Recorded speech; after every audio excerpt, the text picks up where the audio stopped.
쿠팡이 올해 3분기 또다시 매출 10조 원을 넘기면서 역대 최대치를 경신했습니다.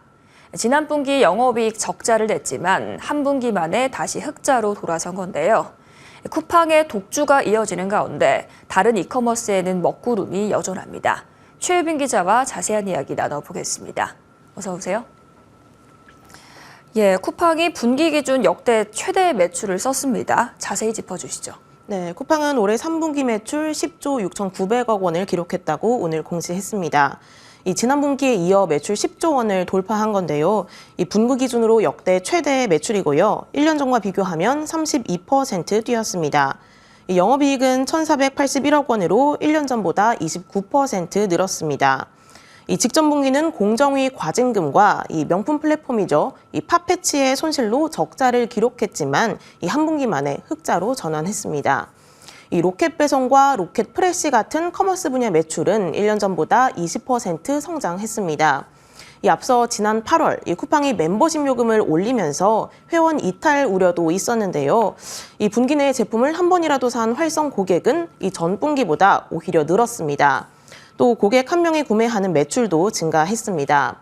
다만 쿠팡은 이날 컨퍼런스 콜에서 와우 회원 수 변동에 대해선 언급하지 않았습니다.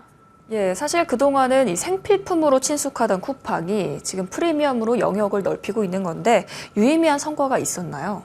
네, 이 대만 사업을 비롯해 쿠팡이츠와 쿠팡플레이, 또 팝패치 같은 이런 성장 사업의 매출은 전년보다 3배 이상 뛰었습니다. 특히 지난해 인수한 팝패치의 손실 개선이 주목할 만합니다. 글로벌 명품 브랜드를 190여 개국에 공급하는 팝패치는 2년 전만 해도 연간 적자가 1조 원에 이를 정도였는데요. 이번 분기 팝패치의 조정 에비타 손실은 27억 원으로 전 분기에 비해 400억 원 가까이 줄었습니다.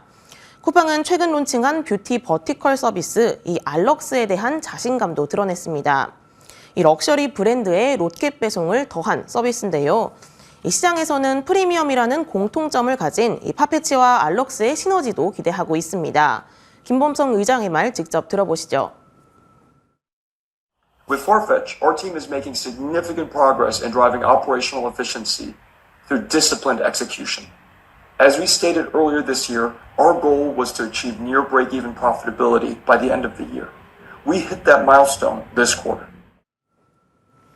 이렇게 쿠팡은 성장 가도를 이어가고 있는데 다른 이커머스들은 상황이 좋지 않다고요? 네, 쿠팡을 제외한 이커머스 업계는 생존을 위해 몸집을 줄이는 분위기입니다.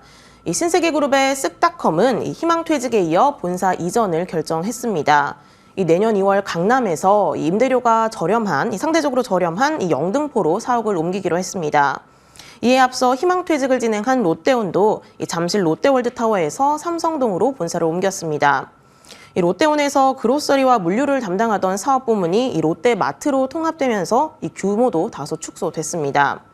11번가의 경우 서울역에서 경기도 광명으로 본사를 이전했습니다.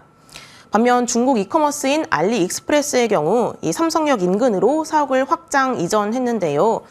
초저가를 앞세운 차이나 커머스가 성장하자 설 자리가 좁아진 국내 이커머스의 모습을 단적으로 보여줍니다. 이렇게 쉽지 않은 상황 속에서 티몬 위메프 사태로 이커머스 규제도 강화가 됐습니다. 시장에 어떤 영향이 있을까요? 네, 이른바 티메프 사태 재발을 막기 위해서 정부는 법 개정을 꺼내 들었습니다. 이 개정안에 따라 구매 확정일 20일 안에 판매자의 대금을 지급해야 하고요. 판매 대금의 50% 이상을 은행 등 금융기관에 예치해야 합니다. 중개 수익 100억 원 이상, 중개 규모 1,000억 원 이상 플랫폼이 대상으로 40여 개 업체가 규제 대상에 들어옵니다. 쿠팡과 네이버 쇼핑, G마켓, 11번가 등 주요 이커머스도 여기에 포함되는데요. 이들은 쿠팡 정도를 제외하곤 이미 20일 내 정산을 시행하고 있어 큰 타격은 없을 것으로 전망됩니다. 다만 새로운 이커머스 사업자가 등장하고 성장할 요인이 줄어드는 만큼 제2의 쿠팡이 나타나기 어려워질 것 아니냐 이런 시각도 나옵니다. 쿠팡을 비롯한 이커머스 업계 상황 전반을 짚어봤습니다. 오늘 말씀 잘 들었습니다.